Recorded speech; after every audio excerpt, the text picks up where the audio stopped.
ಇವತ್ತು ಹಸಿ ಮಾವಿನಕಾಯಿ ಉಪ್ಪಿನಕಾಯಿನ ಹಾಕ್ತಾ ಇದ್ದೀನಿ. ಸೊ ಹೇಗೆ ಹಸಿ ಮಾವಿನಕಾಯಿ ಉಪ್ಪಿನಕಾಯಿನ ಹಾಕೋದು ಅಂತ ನೋಡೋಣ. ಸೊ ನಾನಿಲ್ಲಿ 4 ಮಾವಿನಕಾಯಿಯನ್ನು ತೊಗೊಂಡಿದ್ದೀನಿ. ಹುಳಿ ಮಾವಿನಕಾಯಿ, ಉಪ್ಪಿನಕಾಯಿ ಮಾವಿನಕಾಯಿ ಅಂತಲೇ ಬರುತ್ತೆ ಅಲ್ವಾ, ಫುಲ್ಲು ಹುಳಿ ಇರುತ್ತೆ. ಸೊ ಅದರಲ್ಲಿ ಹಾಕ್ತಾ ಇದ್ದೀನಿ.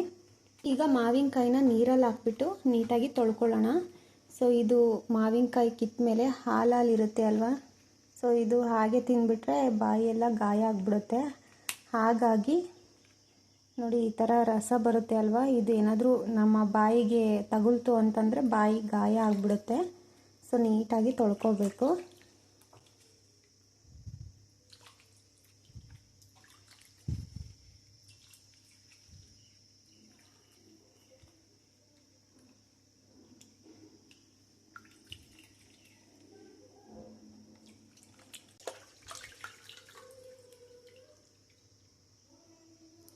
ಈಗ ಒಂದು ಕಾಟನ್ ಬಟ್ಟೆ ಮೇಲೆ ಮಾವಿನಕಾಯಿ ತೊಳ್ಕೊಂಡಿರೋದನ್ನ ಇಟ್ಕೊಂಬಿಟ್ಟು ಚೆನ್ನಾಗಿ ಅದ್ರ ಮೇಲಿರೋ ತ್ಯಾವನ್ನೆಲ್ಲ ಒರೆಸ್ಕೊಳ್ಬೇಕು. ಸೊ ನೀರು ಹಾಗೆ ಇದ್ಬಿಟ್ರೆ ಉಪ್ಪಿನಕಾಯಿ ಕೆಟ್ಟೋಗುತ್ತೆ. ಹಾಗೆ ನಿಮ್ಮ ಹತ್ರ ಒಂದು ರಿಕ್ವೆಸ್ಟು, ನೀವಿನ್ನು ನನ್ನ ಚಾನಲ್ನ ಸಬ್ಸ್ಕ್ರೈಬ್ ಮಾಡದೆ ಈ ವಿಡಿಯೋನ ಮೊದಲನೇ ಸಲ ನೋಡ್ತಾ ಇದ್ದರೆ ದಯವಿಟ್ಟು ಸಬ್ಸ್ಕ್ರೈಬ್ ಮಾಡ್ಕೊಳ್ಳಿ. ಹಾಗೆ ನನ್ನ ಚಾನಲಲ್ಲಿ ಬೇರೆ ಥರದ ಉಪ್ಪಿನಕಾಯಿಗಳು ಕೂಡ ಹಾಕಿದ್ದೀನಿ. ಸೊ ನೀವಿನ್ನೂ ಆ ವಿಡಿಯೋಗಳ್ನ ನೋಡಿಲ್ಲ ಅಂತಂದರೆ ಪ್ಲೀಸ್ ನನ್ನ ಚಾನಲ್ನ ಚೆಕ್ ಮಾಡಿಬಿಟ್ಟು ಆ ವಿಡಿಯೋನ ನೋಡ್ಬೋದು. ಸೊ ಅದೇ ಥರ ನೀವು ಕೂಡ ಉಪ್ಪಿನಕಾಯಿನ ಹಾಕ್ಕೊಳ್ಬೋದು. ಸೊ ನೋಡಿ, ನಾನು ಎಲ್ಲ ಮಾವಿನಕಾಯಿಗಳನ್ನೂ ಕೂಡ ಕಾಟನ್ ಬಟ್ಟೆನಲ್ಲಿ ಒರೆಸ್ಬಿಟ್ಟು ಇಟ್ಕೊಂಡಿದ್ದೀನಿ. ಸೊ ಇದನ್ನು ಈಗ ಹಚ್ಬಿಟ್ಟು ತೋರಿಸ್ತೀನಿ. ನೋಡಿ, ಈ ರೀತಿ ಮಾವಿನಕಾಯಿನ ಹಚ್ಕೊಂಡು ಇಟ್ಕೊಂಡಿದ್ದೀನಿ. ಸೊ ನೀವು ಇದಕ್ಕಿನ್ನೂ ಉದ್ದನಾಗೂ ಕೂಡ ಹಚ್ಕೊಳ್ಬೋದು ಅಥವಾ ಚಿಕ್ಕದಾಗಿ ಕೂಡ ಹಚ್ಕೊಳ್ಬೋದು. ಸೊ ನಾನು ಈ ಸೈಜಲ್ಲಿ ಹಚ್ಕೊಂಡು ಇಟ್ಕೊಂಡಿದ್ದೀನಿ. ಈಗ ಮಾವಿನಕಾಯಿ ಹಚ್ಕೊಂಡಿರೋದನ್ನ ಒಂದು ಬಾಕ್ಸ್ಗೆ ಹಾಕ್ಕೊಳ್ತಾ ಇದ್ದೀನಿ. ಈ ಉಪ್ಪಿನಕಾಯಿಗೆ ನಾವು ಒಂದು ಪೌಡರ್ನ ಮಾಡಿಕೊಂಡು ಹಾಕ್ಕೊಳ್ಬೇಕು. ಸೊ ಈಗ ಪೌಡರ್ ಹೇಗೆ ಮಾಡೋದು ಅಂತ ನೋಡೋಣ. ಸೊ ನಾನಿಲ್ಲಿ ಗ್ಯಾಸ್ ಮೇಲೆ ಒಂದು ಬಾಣಲಿಯನ್ನು ಇಟ್ಕೊಂಡ್ಬಿಟ್ಟು 1 ಸ್ಪೂನು ಮೆಂತ್ಯಕಾಳು ಹಾಕ್ಕೊಳ್ತಾ ಇದ್ದೀನಿ. ಹಾಗೆ 1.5 ಸ್ಪೂನು ಸಾಸಿವೆ ಹಾಕ್ಕೊಳ್ತಾ ಇದ್ದೀನಿ. ಹಾಗೆ 1 ಸ್ಪೂನು ಜೀರಿಗೆ ಹಾಕ್ಕೊಳ್ತಾ ಇದ್ದೀನಿ.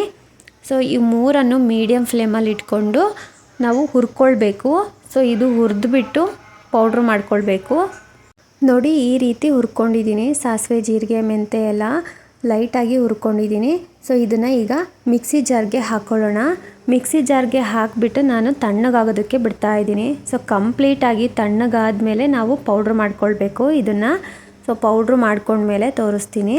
ಸೊ ನೋಡಿ, ತಣ್ಣಗಾದ ನಂತರ ಪೌಡ್ರ್ ಮಾಡ್ಕೊಂಡಿದ್ದೀನಿ. ಸೊ ಎಷ್ಟು ನುಣ್ಣಗಾಗುತ್ತೋ ಅಷ್ಟು ನುಣ್ಣಗೆ ಪೌಡ್ರ್ ಮಾಡ್ಕೊಂಡಿದ್ದೀನಿ ಈ ರೀತಿ. ಸೊ ಈಗ ಈ ಪೌಡರ್ನ ಸೈಡಿಗೆ ತಿಟ್ಕೊಳ್ಳೋಣ. ಈಗ ಗ್ಯಾಸ್ ಮೇಲೆ ಒಂದು ಬಾಣಲಿಯನ್ನು ಇಟ್ಕೊಂಡು 1 ಸೌಟದಷ್ಟು ಎಣ್ಣೆ ಹಾಕ್ಕೊಳ್ತಾ ಇದ್ದೀನಿ. ಎಣ್ಣೆ ಬಿಸಿಯಾದ ನಂತರ ನಾನು 1 ಸ್ಪೂನಷ್ಟು ಸಾಸಿವೆ ಹಾಕ್ಕೊಳ್ತಾ ಇದ್ದೀನಿ. ಹಾಗೆ ಸ್ವಲ್ಪ ಬೆಳ್ಳುಳ್ಳಿಯನ್ನು ಜಜ್ಜಿಬಿಟ್ಟು ಹಾಕ್ಕೊಳ್ತಾ ಇದ್ದೀನಿ. ಸೊ 2 ಗೆಡ್ಡೆ ಬೆಳ್ಳುಳ್ಳಿನ ಸಿಪ್ಪೆ ತೆಗೆದು ಜಜ್ಜಿ ಒಗ್ಗರಣೆಗೆ ಹಾಕ್ಕೊಳ್ತಾ ಇದ್ದೀನಿ. ಸ್ವಲ್ಪ ಬೆಳ್ಳುಳ್ಳಿ ಗೋಲ್ಡನ್ ಕಲರ್ ಬರಬೇಕು. ಸೊ ಅಲ್ಲಿವರೆಗೂ ಸ್ವಲ್ಪ ಫ್ರೈ ಮಾಡ್ಕೊಳ್ಳೋಣ. ಸೊ ನೋಡಿ, ಈ ರೀತಿ ಗೋಲ್ಡನ್ ಕಲರ್ ಬಂದ ತಕ್ಷಣ ಗ್ಯಾಸ್ ಫ್ಲೇಮ್ನ ಆಫ್ ಮಾಡಿಬಿಟ್ಟು ಸೊ ಈ ಒಗ್ಗರಣೆ ತಣ್ಣಗಾಗೋದಕ್ಕೆ ಬಿಡೋಣ. ಸೊ ಇದು ತಣ್ಣಗಾಗೋಷ್ಟರೊಳಗೆ ನಾವು ಬಾಕ್ಸಿಗೆ ಮುಂಚೆನೇ ಮಾವಿನಕಾಯಿನ ಹಾಕಿ ಇಟ್ಕೊಂಡಿದ್ವಿ ಅಲ್ವಾ, ಇದಕ್ಕೆ ಉಪ್ಪು ಖಾರ ಹಾಕ್ಕೊಳ್ಳೋಣ. ಸೊ ನಾನಿಲ್ಲಿ 3 ಟೇಬಲ್ ಸ್ಪೂನಷ್ಟು ಉಪ್ಪು ಹಾಕ್ಕೊಳ್ತಾ ಇದ್ದೀನಿ, ನುಸಿ ಉಪ್ಪು. ಸೊ ನೀವು ಹಳ್ಳಕ್ಕೆ ಬೇಕಾದರೂ ಹಾಕ್ಕೊಳ್ಬೋದು. ಹಾಗೆ 3 ಟೇಬಲ್ ಸ್ಪೂನಷ್ಟು ಅಚ್ಕಾರದ ಪುಡಿನ ಹಾಕ್ಕೊಳ್ತಾ ಇದ್ದೀನಿ. ಹಾಗೆ ಅರ್ಧ ಸ್ಪೂನು ಅರಶಿನ ಪುಡಿನ ಹಾಕ್ಕೊಳ್ತಾ ಇದ್ದೀನಿ. ಹಾಗೆ ಮೆಂತ್ಯ, ಜೀರಿಗೆ, ಸಾಸಿವೆನ ಹುರಿದು ಪೌಡ್ರ್ ಮಾಡಿ ಇಟ್ಕೊಂಡಿದ್ವಿ ಅಲ್ವಾ, ಸೊ ಆ ಪೌಡರನ್ನು ಹಾಕಿಬಿಟ್ಟು ನೀಟಾಗಿ ಮಿಕ್ಸ್ ಮಾಡ್ತಾ ಇದ್ದೀನಿ. ನೋಡಿ, ಈಗ ನೀಟಾಗಿ ಎಲ್ಲ ಸ್ಪೈಸಸ್ ಎಲ್ಲ ಮಾವಿನಕಾಯಿಗೆ ಹಿಡಿಯೋ ಹಾಗೆ ಮಿಕ್ಸ್ ಮಾಡ್ಕೊಂಡಿದ್ದೀನಿ. ಸೊ ಈಗ ನಾವು ಒಗ್ಗರಣೆ ಹಾಕಿ ರೆಡಿ ಮಾಡಿದ್ವಿ ಅಲ್ವಾ, ಸೊ ಒಗ್ಗರಣೆ ಕಂಪ್ಲೀಟಾಗಿ ತಣ್ಣಗಾಗಿದೆ. ಸೊ ಆ ಒಗ್ಗರಣೆ ಹಾಕಿಬಿಟ್ಟು ಮಿಕ್ಸ್ ಮಾಡ್ತಾ ಇದ್ದೀನಿ. ಸೊ ಈ ಒಗ್ಗರಣೆ ಹಾಕಿದ ಮೇಲೆ ಇನ್ನೂ ಒಂದು ಐಟಮ್ನ ಈ ಉಪ್ಪಿನಕಾಯಿಗೆ ಹಾಕಲೇಬೇಕು. ಸೊ ಅದನ್ನು ಮಾತ್ರ ಸ್ಕಿಪ್ ಮಾಡೋದಕ್ಕೆ ಹೋಗಬೇಡಿ. ಸೊ ಅದು ಹಾಕಿದ್ರೇ ಉಪ್ಪಿನಕಾಯಿ ತುಂಬ ಟೇಸ್ಟಿಯಾಗಿ ಆಗೋದು. ಈಗ 3 ಟೇಬಲ್ ಸ್ಪೂನಷ್ಟು ಬೆಲ್ಲ ಹಾಕ್ಕೊಳ್ತಾ ಇದ್ದೀನಿ. ಬೆಲ್ಲ ಪುಡಿ ಮಾಡಿಬಿಟ್ಟು ಹಾಕ್ಕೊಳ್ತಾ ಇದ್ದೀನಿ. ಸೊ ಬೆಲ್ಲ ಮಾತ್ರ ಮಿಸ್ ಮಾಡೋಕ್ಕೆ ಹೋಗಬೇಡಿ. ಬೆಲ್ಲ ಹಾಕಿದರೆ ತುಂಬ ಟೇಸ್ಟಿಯಾಗಿ ಆಗುತ್ತೆ ಉಪ್ಪಿನಕಾಯಿ. ಹಾಗೆ ಮಾವಿನಕಾಯಿ ಎಷ್ಟೇ ಹುಳಿ ಇದ್ರೂ ಹುಳಿ ಮುರಿಯುತ್ತೆ, ತುಂಬಾ ಚೆನ್ನಾಗಿರುತ್ತೆ. ನೋಡಿ, ಬೆಲ್ಲ ಹಾಕಿಬಿಟ್ಟು ಮಿಕ್ಸ್ ಮಾಡ್ಕೊಂಡಿದ್ದೀನಿ. ಇಷ್ಟೇ ಸಿಂಪಲ್ಲಾಗಿ ನಾವು ಹಸಿ ಮಾವಿನಕಾಯಿ ಉಪ್ಪಿನಕಾಯಿನ ಹಾಕ್ಕೊಳ್ಳೋದು. ಸೊ ನೋಡಿ ಎಷ್ಟು ಸಖತ್ತಾಗಿ ಆಗಿದೆ ಅಂತ. ಸೊ ನಾವು ಇದನ್ನು ಚೆನ್ನಾಗಿ ನೆನೆಯೋದಕ್ಕೆ ಬಿಡಬೇಕು. ಇನ್ನು ಬೆಲ್ಲ ಎಲ್ಲ ಹಾಗೆ ಇದೆ ಅಲ್ವಾ, ಬೆಲ್ಲ ಎಲ್ಲ ಚೆನ್ನಾಗಿ ಕರಗಿಬಿಟ್ಟು ಚೆನ್ನಾಗಿ ನೆನ್ಕೊಳ್ಬೇಕು. ಸೊ ಈಗ ಕ್ಯಾಪ್ನ ಕ್ಲೋಸ್ ಮಾಡಿಬಿಟ್ಟು ನಾನು 1 ದಿನ ಹಾಗೆ ಬಿಡ್ತಾ ಇದ್ದೀನಿ. ಸೊ ನೆಕ್ಸ್ಟ್ ಡೇ ನಿಮಗೆ ತೋರಿಸ್ತೀನಿ ಉಪ್ಪಿನಕಾಯಿ ಯಾವ ರೀತಿ ಆಗಿದೆ ಅಂತ ಹೇಳಿ.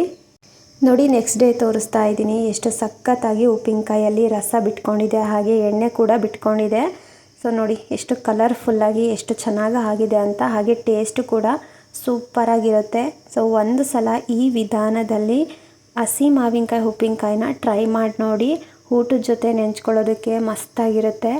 ಈ ಉಪ್ಪಿನಕಾಯಿನ ನೀವು 6 ತಿಂಗಳಿಂದ 1 ವರ್ಷದವರೆಗೂ ಕೂಡ ಸ್ಟೋರ್ ಮಾಡಿ ಇಟ್ಕೊಳ್ಬೋದು, ಬೇಗ ಹಾಳಾಗೋದಿಲ್ಲ.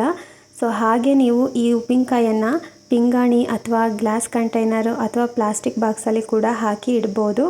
ನಿಮ್ಮೆಲ್ಲರಿಗೂ ಇವತ್ತು ತೋರಿಸಿರುವಂತಹ ಹಸಿ ಮಾವಿನಕಾಯಿ ಉಪ್ಪಿನಕಾಯಿ ರೆಸಿಪಿ ಇಷ್ಟ ಆಗಿದೆ ಅಂತ ಅಂದ್ಕೊಂಡಿದ್ದೀನಿ.